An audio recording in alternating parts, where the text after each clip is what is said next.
And from one confrontation to another, tensions have flared once again between Washington and Moscow as the United States signals a new phase of military support for Ukraine.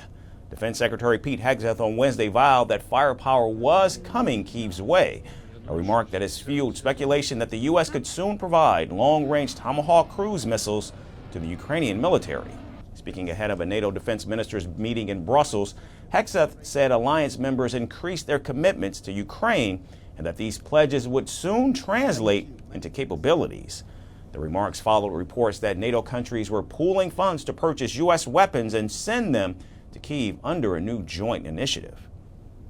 Great to be here, and Mark mentioned it, firepower. That's what is coming, we expect and is coming from NATO. And it was a historic summit just a couple of months ago, brought about by leadership of President Trump to say we need our allies to step up. And they did, and they have in those commitments. Now those commitments will soon translate into capabilities, which is the most important aspect of it.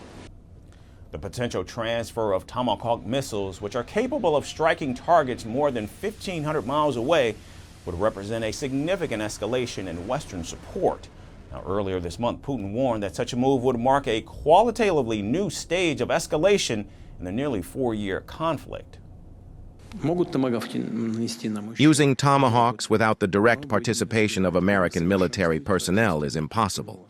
This would mark a completely new, qualitatively new stage of escalation, including in relations between Russia and the United States.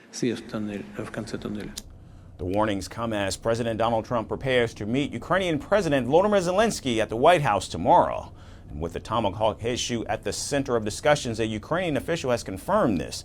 President Trump said he might tell Russia, quote, "If the war is not going to get settled, I'm going to send Ukraine Tomahawks," end quote. However, so far he's been deeply cautious when it comes to Moscow. In fact, since returning to office in January, President Trump has neither proposed nor approved any major new arms packages for Ukraine and has yet to introduce new sanctions against Russia.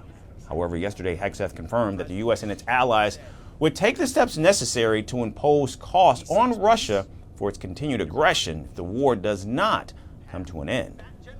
Now, if this war does not end, if there is no path to peace in the short term, then the United States, along with our allies, will take the steps necessary to impose costs on Russia for its continued aggression. If we must take this step, the U.S. War Department stands ready to do our part in ways that only the United States can do. And at the NATO meeting, allies also reaffirmed their unwavering support for Ukraine. NATO Secretary General Mark Rutte stressed that while the alliance remained defensive, it was ready and willing to do what it takes to keep our 1 billion people safe. NATO will implement a number of additional counter-drone measures that will build on and expand and accelerate our ability to counter drones. We will remain a defensive alliance, but make no mistake. This defensive alliance is ready and willing to do what it takes to keep our 1 billion people safe and our territory secure. For now, the world waits to see whether Washington's promised firepower will remain rhetorical or take the form of Tomahawks streaking across European skies, a step that could either force peace talks or push the war into an even deadlier new chapter. Want the facts? The latest developments? News that gets straight to the point. Well, we've got all three just for you. This is Firstpost Live, a brand new show, your window into what really matters. Don't miss it.